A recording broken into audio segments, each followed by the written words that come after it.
மக்களே, உங்க தொகுதி பத்தி கொஞ்சம் தெரிஞ்சுக்கோங்க.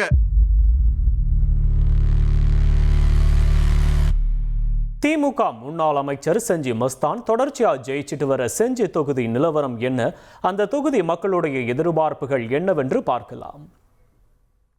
செஞ்சி சட்டப்பேரவை தொகுதி விழுப்புரம் மாவட்டத்தில் செஞ்சி, அனந்தபுரம், மேல்மலையனூர், ஆலம்பூண்டி, சத்தியமங்கலம் உள்ளிட்ட பகுதிகளை உள்ளடக்கின தொகுதி.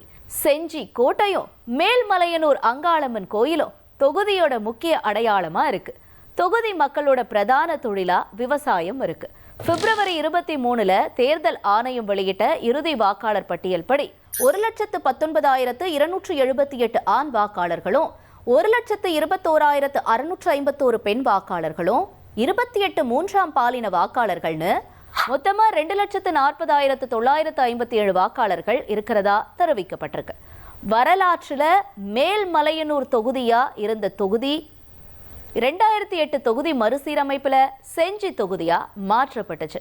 தொகுதியில இதுவரைக்கும் நடந்த தேர்தலில் அதிகபட்சமா திமுக 9 முறை ஜெயிச்சிருக்கு. காங்கிரஸ் 3 முறையும், தமிழ்நாடு உழைப்பாளர் கட்சி, அதிமுக, பாமக, சுயேட்சை தலா 1 முறையும் வெற்றியை பெற்றிருக்காங்க. தொகுதியில 2016 தேர்தலில் ஜெயிச்ச KS மஸ்தானை மறுபடியும் திமுக களமிறக்கினாங்க.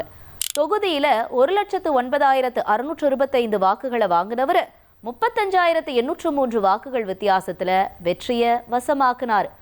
அவருக்கு எதிராக அதிமுக கூட்டணியில களமிறங்கின பாமக வேட்பாளர் ராஜேந்திரன் 73,822 வாக்குகளை வாங்கி தோல்வியை தழுவினார். தொகுதியை திமுக தக்க வச்சுது. தொகுதியில ஜெயிச்ச அமைச்சரான மஸ்தான் 2024 வரைக்கும் பதவியில தொடர்ந்தார்.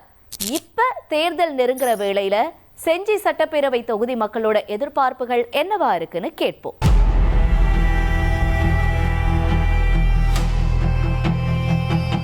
நந்தன் வாய்க்கால் தண்ணி சங்கராபரணி ஆறு வராக நதி மூலம் பாண்டிச்சேரி வரைக்கும் செல்கிறது. அந்த நந்தங்க வாய்க்கால் தண்ணி இருப்பு வைக்கிறதுக்கு ஏரிகள் பூரா ஆக்கிரமிப்புகள் அகற்றப்படவில்லை. ஹைகோர்ட் உத்தரவு போட்டு இந்த செஞ்சி தாலுகாவில் இதுவரைக்கும் ஒரு ஏரி கூட அகற்றப்படவில்லை. மேல்மலையனூர் அங்காளம்மன் அருள்மிகு அங்காளம்மன் திருக்கோயிலுக்கு தமிழ்நாட்டில் உள்ள உள் மாவட்டங்கள் அல்லாமல் கர்நாடகா, ஆந்திராவிலிருந்து மக்கள் வருகிறார்கள். எனவே இதை ஆன்மீக சுற்றுலாத்தலமாக அறிவித்து தங்கும் வசதியோடு, சுகாதார வசதியோடு சுற்றுலாத்தலமாக மேம்படுத்தப்பட வேண்டும் என்பது மேல்மலையனூர் மக்களுடைய கோரிக்கை. மகளிருக்கான சுய உதவி குழுக்கள் நிறைய இருக்குது. குழுவாக சேர்ந்து செய்வினை பொருட்களை, கலைப்பொருட்கள், கைவினைப் பொருட்கள் எது செய்கிறோமோ அதுக்கு ஒரு வணிக வளாகம் வேண்டும் என்பது எங்களுடைய பிரதானமான கோரிக்கையாக உள்ளது. கம்பெனிக்காரன் எடுத்துக்கிட்டு வந்து 30,000 37,000 எடுக்குதுங்க. நாங்கள் புண்ணாக்கு 1 கிலோ வந்து 80 ரூபா போகுது. பால் உற்பத்தி விலையை வந்து நீங்கள் அதிகரித்து கொடுக்கணும். பால் உற்பத்தி ரொம்ப கம்மியாக போகுது. ஒரு விவசாயின்னு எடுத்துகிட்டா இன்றைக்கி நிலைமைக்கு ஒரு மாடை வச்சு சமாளிக்கிறது ரொம்ப கஷ்டமாக இருக்குது. அதில் வந்து வருமானமே பாதியாக இல்லை. நீங்கள் பால் விலையை வந்து அதிகரிக்கணும். சுமார் 10 லட்சம் பேர் ஒவ்வொரு அமாவாசைக்கும் மேல்மலையனூருக்கு வந்து போகிறாங்க. பல தர்ம சங்கடங்களுங்க. பஸ்ஸு வந்து வசதி இல்லை. எங்களுக்கு வந்து ஒரு ட்ரெயின் வந்து விட்டிங்கன்னா நீங்கள் வந்து எங்களுக்கு கிட்டத்தட்ட 10 லட்சம் பேர் பயணிக்கக்கூடிய இது நிறைய ஆக்சிடென்ட் நடக்குது. அது தவிர்க்கும் ட்ரெயினில் வந்தால் எங்களுக்கு பாதுகாப்பாக இருக்கும். கிழக்கிந்தியாவினுடைய ட்ராய் என்று சொல்லக்கூடிய செஞ்சி கோட்டையானது வரலாற்று சிறப்புமிக்க கோட்டை. யுனெஸ்கோ அங்கீகாரம் பெற்றிருக்கிறது. சுற்றுலா பயணிகளை கவரும் வகையில் அவர்களுக்கு தேவையான அடிப்படை வசதிகளை செய்து கொடுக்க வேண்டும் என்பது எங்கள் தொகுதி மக்களுடைய நீண்ட நாள் கோரிக்கை. 2 மலைகளுக்கு நடுவே ரோப்கார் வசதி வேண்டும்.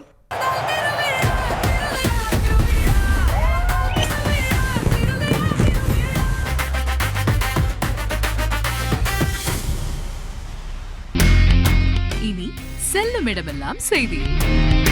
தந்தி டிவியின் வாட்ஸ்அப் சேனலை ஃபாலோ பண்ணினா செல்ல இருக்கும் இடமெல்லாம் செய்தி. இதோ QR கோட் இப்பவே ஸ்கேன் பண்ணுங்க, ஃபாலோ பண்ணுங்க.